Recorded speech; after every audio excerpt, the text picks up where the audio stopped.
everybody.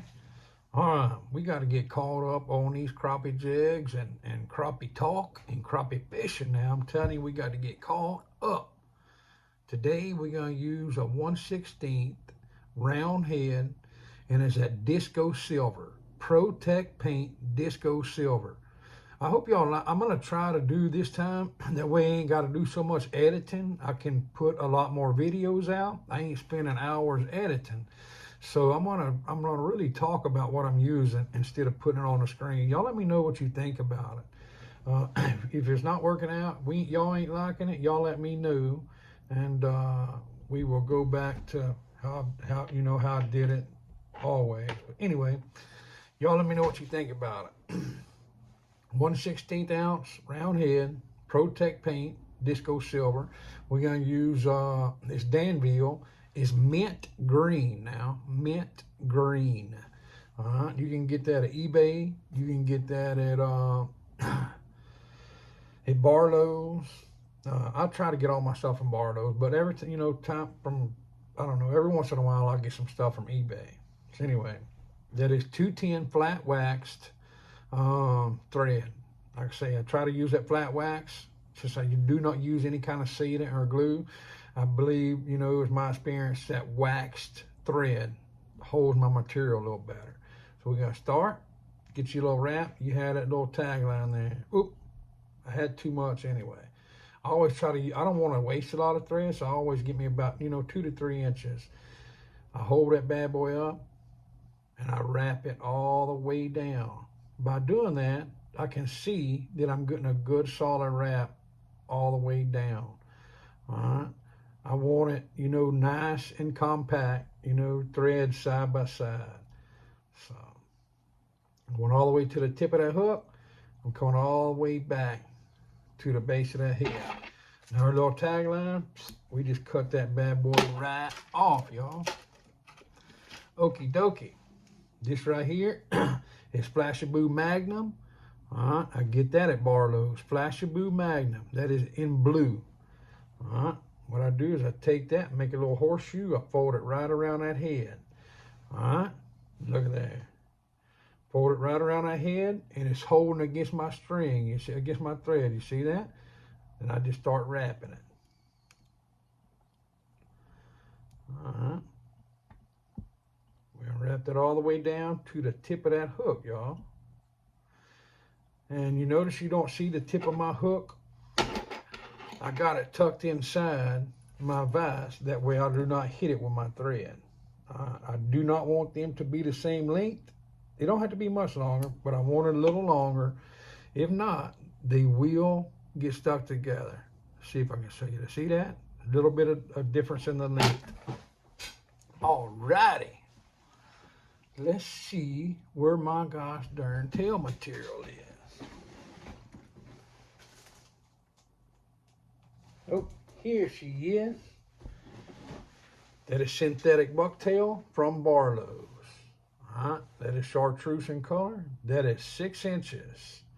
All right, from there to the tip is 6 inches. Always cut the whole length of it. All right, I cut the entire 6 inches. Once I get it cut, all right, now, whoop.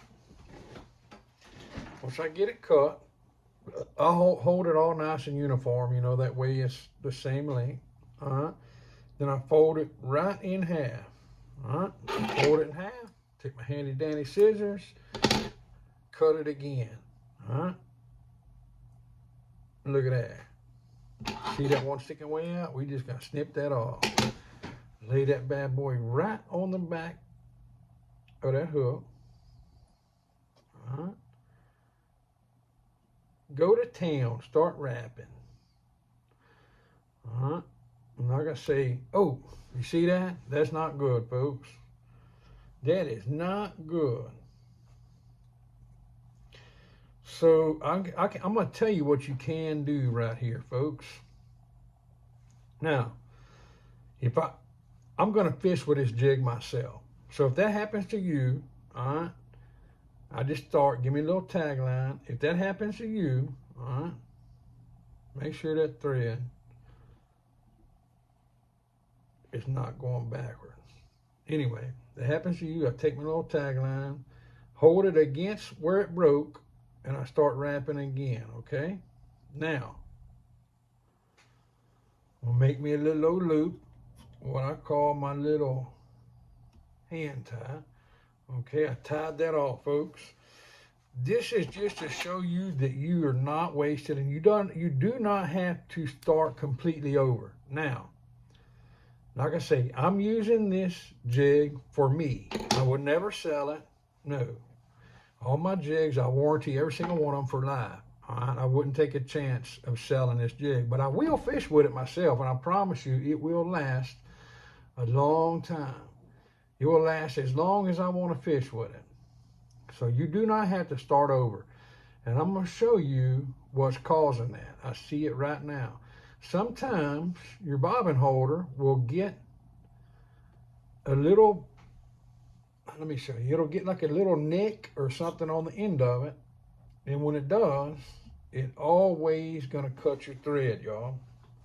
So every once in a while, see right here my tip, you want to make sure you have a rolled tip. You see how that's, hold on, let me get it all stacked so I don't break it again. See how that tip is flared right there? You want to make sure you have a flared tip, y'all. If not, it'll cut it all the time.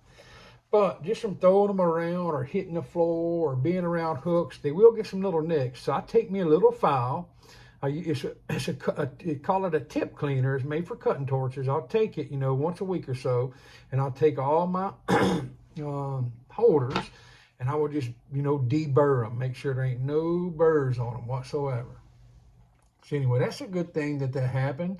That way, it's not, y'all can see that it don't have to be, all cut off and start over. So, like I say, everybody makes mistakes. I should have looked at that before I started, but I did not. So, anyway, we're going to use some of this flash material right here.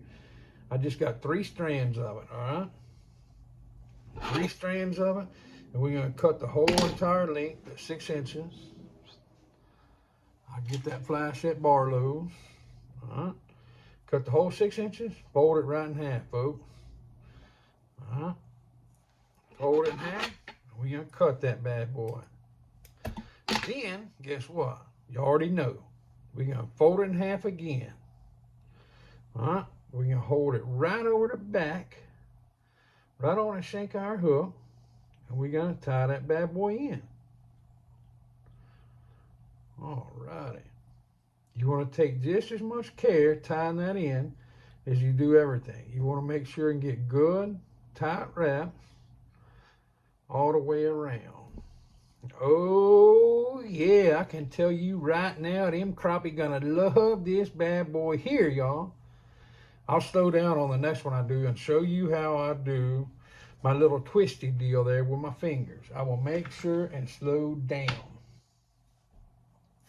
I have some silver. Oh, Lord. Silver Chanel laying there. I always take it and I strip, about 1/4 inch, a 1/16 to 1/4 inch. I strip it back straight down to the thread. Okay, see how that? Straight down to the thread. That way I know for a fact it's tied in good. All right. Lay it on the shank of that hook, right up to the base of that head, all right? Get you some good solid wraps on it. And I will wrap back a little bit to where it still has the Chanel on it. See that? I wrap back about 2 or 3 wraps on that Chanel. It's tied in good. Bam, y'all. So let me show you how to do that. I do that little twisty deal with my fingers, all right? Wrap it twice around your fingers, all right? I'm sorry, wrap it once. Let's start over. Wrap it around your fingers one time, all right? Then twist your fingers. 1, 2, 3, 4. Go right over that head. Pull that bad boy tight. Woo wee, yes sir.